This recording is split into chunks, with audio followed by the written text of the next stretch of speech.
been a life-changing experience. This experience was greater than anything that I could have ever imagined.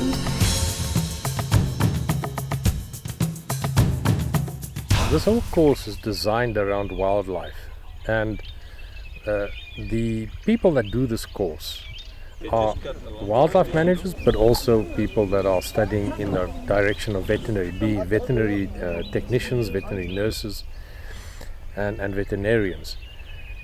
And when you want to expose them to the wildlife situation in Africa, and in southern Africa particularly, what you want to do is show them what's happening in the reserves, in private reserves, the diseases. But when you're in the rural areas where the wildlife are, you inevitably also come in contact with the local rural people. We started off the trip in Pretoria. We spent about 4 days working with CLAW in Soweto, which is an acronym for the Southwest Township. We met Clara, who is the manager of the program, and we actually spent 2 days just travelling around to 3 different slums and provided free healthcare for the people and their pets. And for me, that was actually quite hard to see the conditions that some of the people lived in and the way that their pets lived as well. But at the same time, I was quite surprised to see the condition of some of the animals.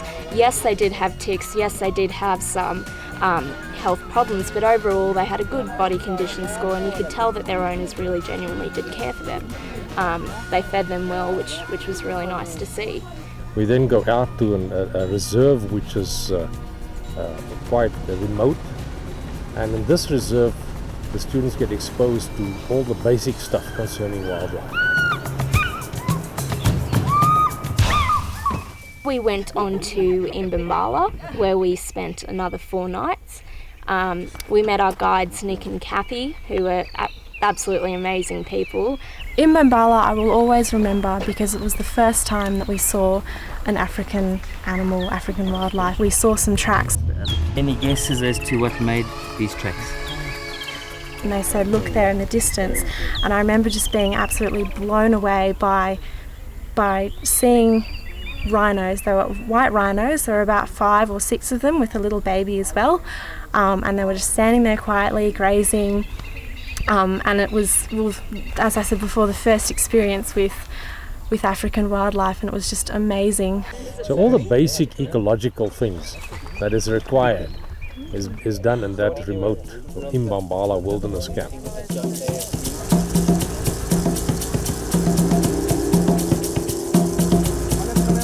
We went crocodile catching with a PhD student, which for me was probably one of the highlights of Mbombala, because it's something that I've always sort of watched or heard about, and just to actually be there where the action was happening was really great. You know, you jump in your boats, you wait until it starts to get dark, and you use a flashlight, and the flashlight actually reflects the light from their eyes, and that's how you find them at night. So it is quite hard to find them, and we were searching for ages, and there was one that they found that it actually, until we were on top of the crocodile, I had no idea that it was there. You can see it's quite lively, quite good condition as well. Then our next stop is Kruger National Park, which is the flagship national park of this country. And we go there because it is a well-researched park, and it's got unique problems as well. We visit various researchers, we visit rangers.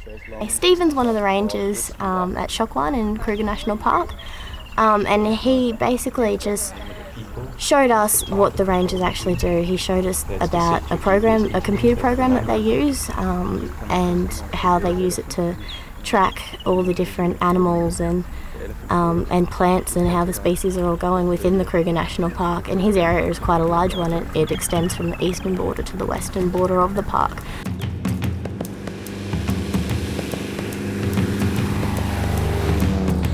We were fortunate enough to have a chance to go up in his microlight, which is sort of his mode of transport for monitoring his area.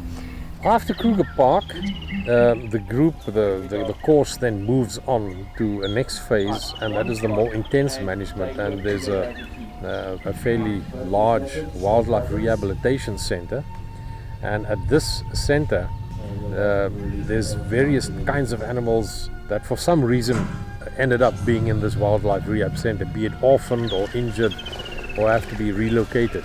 It made me sad to see the animals in captivity, knowing that a lot of them will never be able to be reintroduced back into the wild. So that was a little bit hard, but at the same time you got to keep it into perspective and know that what he is doing is really good through all the breeding programs.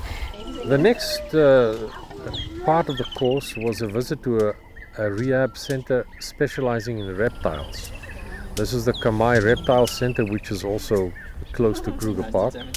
A very well-run reptile center, and some of our old or ex wildlife management students are also working there full-time.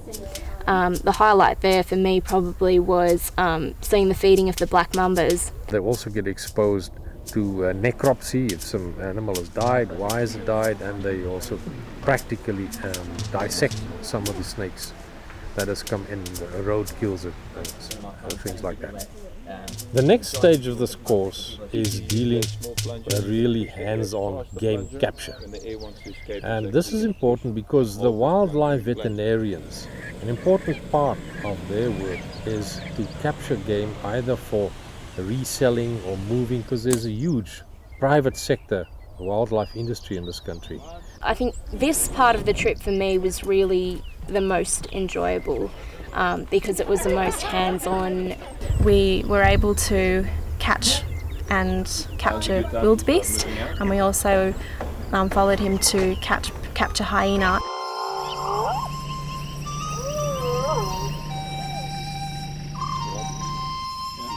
When we were there at the hyena capture, we were able to see firsthand how you can plan everything as much as you like, but it never, or it almost never turns out the way you like it.